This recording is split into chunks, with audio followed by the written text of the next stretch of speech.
What's up, everybody? Happy Wednesday. Hope all you're having a great day so far. Happy 1st of May. It's officially May 1st. We're in a new month. 2019 is going by super fast right about now. It just felt like yesterday it was New Year's. Like, it's crazy. But anyway, getting into this episode of Y&R. First of all, it's always lovely to see the vets. You know, Tracy Abbott, Jill. I love seeing Jess Walton, of course. Looking radiant as ever. Jill kind of got on my nerves a little bit today. She kind of did. Like, first of all, Jill has been gone for months at a time. Like, she leaves for months at a time just to travel around the world and whatever it is she's doing. So when she comes back, it's so funny how she try to meddle in everybody's life when she comes back. And she's sitting there telling Kane, oh, she disapproves of Lily just leaving and not giving Kane another chance. Jill, don't nobody care about what you disapprove of. Like, somebody care because you disapprove of something. Don't nobody got to ask your permission to get a divorce. Furthermore, I'm like, Jill, chill out. Like, you've been gone for months. Like, you know what I mean? Like, just months. You pop in here and there and then you leave for another probably 5 to 6 months. Like, pump your brakes. Hold your horses. You know, I'm glad that she's there for Kane, but she got real territorial with him when Tracy came around. Because Kane is just moping around. He, you know, don't look like he's showering. He ain't shaving. Like, he's just a hot mess right now. And she was real territorial with him when Tracy came in because she's like, well, you know, it's nice that Kane could lean on you, but I'm back now. Tracy, Jill, chill out. Like, for real, ain't nobody trying to take your place. Nobody's trying to do none of those things. Calm down. But you have been missing in action for months now. So, obviously, Kane needed a new confidant. You know, somebody who can give him another viewpoint on how to handle this Lily situation. But her answer basically was for him to come back to Chancellor. You know, get a hobby, to find something new, to fulfill him, you know, something new.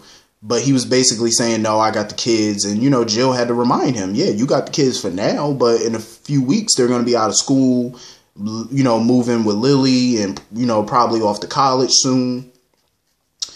It felt like just yesterday the twins were little and now they're damn near in college. That's crazy. But I guess that's soap sourcing for you. But yeah, you know, I don't understand why Kane felt the need to quit Chancellor. I mean, Chancellor wasn't, him being CEO of Chancellor wasn't the problem in his marriage. It was him putting his lips on another woman. That was the problem. His working was not the problem. So I don't understand what quitting Chancellor is going to do for your marriage. You know what I'm saying? Like, it wasn't like you were putting in crazy amounts of hours at the office and Lily wasn't seeing you enough. It wasn't even that. That's not why she wants to divorce. It has nothing to do with your career, your title. It has nothing to do with that. So I don't understand, why is he quitting? Like, I'm pretty sure, you know, him working at Chancellor, he saved up a lot of money and stuff like that. But it's like, okay, that money's going to run out at some point. So what are you going to do? I hope he's investing it wisely.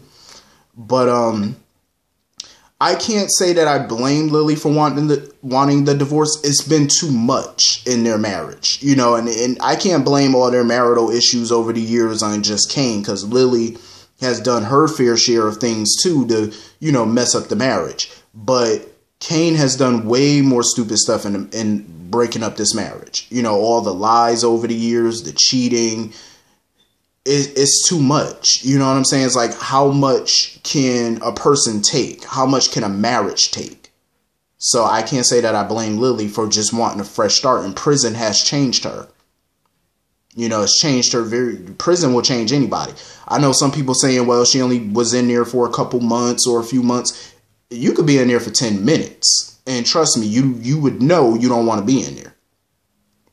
Like, the things that you would see in prison and the people that you meet in there, not all people in prison are bad, but you got some in there that are just straight up rough and just straight roughnecks, and you don't want to be in that environment, especially when you're not used to that environment. Like, it ain't like, you know, jailbird, you know what I'm saying? Lily is definitely not that, you know, so she couldn't handle that environment, and it does change you a lot. So, you know, I am happy that, Kane has Tracy, and for the moment he has Jill until she hops on the jet and goes back out of the country. But, he got some people that's, trying to help him, and, Kane's just trying to find his way and figure out what to do. He basically called Lily, left a voicemail or whatever just to let her know, like, I'm going to leave you alone. I'm going to give you your space. I'm not going to bother you. I'm not going to call you, just letting her know. But it's clear, like, Lily is it for Kane. That's the only woman he wants. That's the love of his life. And I get it. But for right now, I'm glad he made the choice that he made to just let her go, As hard as it is and painful as it is, you have to do that. Because trust me, if that love is as real as they've been saying that it is all these years, they'll figure it out eventually. Just give her time alone. And she'll see if the grass is greener on the other side, or see if she want to come back. And, let that be that. Until then, he got to move on with his life and do him, It is what it is.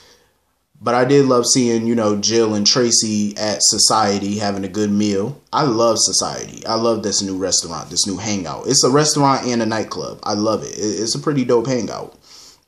And I'm actually quite interested in this new book that Tracy writing. It's basically kind of about Kane in a way. Like, it's kind of based off of Kane and his situation in a way. But it's in an older setting. So I love the scene where they show, like, the older setting and stuff of him and Lily and, from the book. I like it. I like the concept of this new book. It sounds pretty cool. Something I would definitely buy in real life. I always wonder, like, hopefully they do make it into a real life book. That'd be hot. I wouldn't mind reading that. Sound like it's interesting. Jet was definitely playing matchmaker today. Definitely. Jet was not playing no games because, Devon wanted him and Elena, to go out with him to Society so they could talk about, performing and getting him in the studio and, just talking about this new album, maybe going on tour, like, just talking about his future in the music industry. But Jet used that opportunity to kind of play matchmaker. Jet is not slick. I knew exactly what he was doing. He was trying to play matchmaker by just having Elena go on his behalf as his proxy. I'm like, yeah, you trying to make a little love connection. You ain't slick, Jet. But I like it. It was cool though, when they went there, everybody was just, sending their condolences and just being there for Devon and stuff like that. Devon is going through a rough time right now because he just doesn't know how to have a good time now that he lost Hillary, the baby, Neil, all in such a short time. And he feels guilty. Before Neil even died, he was already feeling guilty about the prospect of moving on romantically because of Hillary.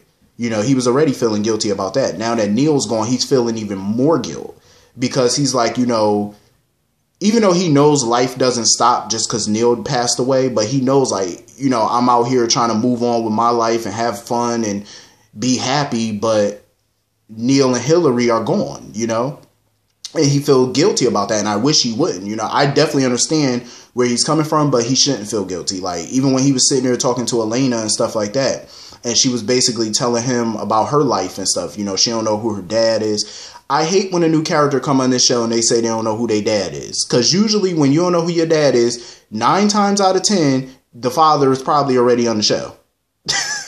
That's usually how it happens. I hate when somebody say they don't know who their dad is. Because that means he probably already on the show as it is. And then, she was saying how her mom passed away and stuff like that. It was a sad story the way she was telling it, but she didn't want to go into detail about it, which is totally understandable. I definitely get that. But, Devon, when he was sitting there talking to Elena, he just kept seeing Hillary's face, like a vision of Hillary's face. Devon, it's going to take him some time, because Anna was basically all up in his business trying to find out what was going on with him and Elena and stuff. And, he had to correct her. He was like, first of all, ain't nothing really going on. They only been on one date. This is technically their second. So they're just, taking it slow. And I think that's the best way for Devon to go. Take it slow, see what happens, see what what can happen in the future. You ain't like they getting married. You know what I'm saying? They just taking it slow. That's all you can do. So anyway, moving on from that, I thought it was pretty cool that Abby basically like created like a mini shrine to Neil at society and stuff to honor Neil, and she did it for Devon, and I thought that was pretty cool of her to do. That was very nice. I did like her little conversation with Lola and stuff like that, where she was basically trying to, give Lola a pep talk and stuff like that. And of course, Abby can't stand Summer, which is kind of funny because that's her niece. But it's like, damn, you don't even like your own niece. But Abby, the one who started that little feud, because I'm like, first of all, her and Summer were pretty cool before Abby slept with her husband, Austin. So I'm like, Abby, you kind of started that little beef. So I'm just saying, like, you kind of started it. So, but Lola, I like her and Kyle together. But like I said yesterday, Kyle needs to man up. He needs to honor the deal that he made with Summer. Like, I know it's not going to force him to love her or nothing like that, but if you make somebody a promise and you make them a deal, you should be a man and honor it. You promised that girl a year, give her her year. That's, even though they don't have no contract or no promissory note saying that, and she probably can't sue. She probably could, though. She probably could. I don't know if she can legally, but she might be able to. But, yeah, he should honor that deal. But I did like the little setup that he did for Lola for their date night or whatever. He set up like this little screen projector or whatever on the roof or whatever. And, made it like a little beach theme or something like that. It was pretty cool. It was tight. What irritated me a little bit was how he was talking about how he had to do stuff, casual because Lola didn't like fancy stuff. Listen. Kyle has to be Kyle. That's all I can say. Like, he grew up rich. He shouldn't have to apologize for being born into a wealthy family. Yeah, but that's what I'm saying. Lola, I understand she's not into that fancy smancy stuff. But at the end of the day, Kyle is a guy with money. He likes to wine and dine his woman. And he shouldn't apologize for that, And at the same time, Lola shouldn't have to apologize for how she is because she's more of a down-to-earth kind of person. She didn't grow up wealthy, so she's not used to that. You know what I'm saying? So, again, she shouldn't have to apologize for being who she is, but she should also find some common ground with him. Like, you shouldn't look your nose down every time he buys you an expensive purse or a watch. Just accept it. You know what I'm saying? This is who you're dating. You have to, understand his lifestyle. You know what I mean? Like, I understand she likes things to be more low-key, and that's what he did, He created a date that's low-key, because think about it. He could have easily took her out on a private jet and took her somewhere tropical to a 5-star resort. He could have easily did that, but he did something from the heart that he did all on his own. Of course, he had some workers there, paying them, but he did some of the work too, so I respect it. You know what I mean? It's all about compromise, You're dating a man with some money, so you just need to get used to it and stop. Stop the whining. And of course she was whining some more about, her self-esteem is very low because I think Kyle is the first real relationship she's ever had. So she's a little insecure, especially, compared to somebody like Summer, who's very, hot, sexual, type person. So she thought maybe, that's why him and Summer would fit better. But Lola needs to stop selling herself short because she's not an ugly woman. She's a very cute young lady, beautiful. She's just as beautiful as Summer. She needs to stop being so insecure about herself. Like, you're, a beautiful young lady, and that's why Kyle's with you. Kyle's not with her because of her looks. He's with her because of her mind, because she interests him. It's not all about physicality. It's not all about that. And Kyle has been showing her that. She just needs to put all that insecurity to the side and to the back of her mind and stop thinking about it because it's not about that. She's just worried about when her and Kyle finally, do it because she keep up with him because he's more experienced. She just needs to stop doubting herself and just be confident about her abilities. You know what I'm saying? Like, just chill out, you'll be all right in the long run. So anyway. Moving on from that. So Anna basically is trying to work with Tessa, because they already signed the contract. She's now officially a part of the label. Anna's basically trying to give her a whole makeover. She's trying to change her image, everything. Mariah was being so hella annoying. Like, she basically trying to tell Anna how to do her job and basically saying, oh, you don't have to, this costume look a mess. This is not Tessa. I'm like, Mariah, go sit down. Go sit in the corner. Stop being a stage mom. Go sit over there. Keep your mouth closed, please. Let the professionals do their job. Anna knows what she's doing, so just chill out. Anna was definitely getting annoyed by Mariah, and I don't blame her. Like, and basically by the time they were done, you know, I don't blame Anna for wanting to change Tessa's image. Because most of the people in Genoa City that know her knows that she's a blackmailer. They know that she stole songs before. They know all of this conniving stuff about her. So her image definitely needs to be changed if she wants to be a star. And it was kind of funny, and I'm glad Anna mentioned that the next session that her and Tessa have in the recording studio and stuff like that, she needs to come by herself and leave Mariah at home, because Mariah talking about, oh, I could bring scones and coffee. No, you can stay home is what you can do, because Anna was definitely sick of Mariah. She don't need you all up in Tessa's career. Let her handle that. I kind of felt bad for Mariah a little bit, because I think the reason she was interjecting herself was because she felt left out and she wanted to help in some way. But I get that. But it's like the best way for Mariah to help Tessa right now is to just be supportive, you know, and stay in your lane. You know, you got your show that you do. Go do your show. Go handle your business and let her handle her business. You know what I'm saying? Like, just butt out. But anyway, this was a pretty fun episode. I thoroughly enjoyed it. I hope you all enjoyed it. Hit the comment section. Let me know what y'all thought about it. And I will see you all later. Have a great day. Peace.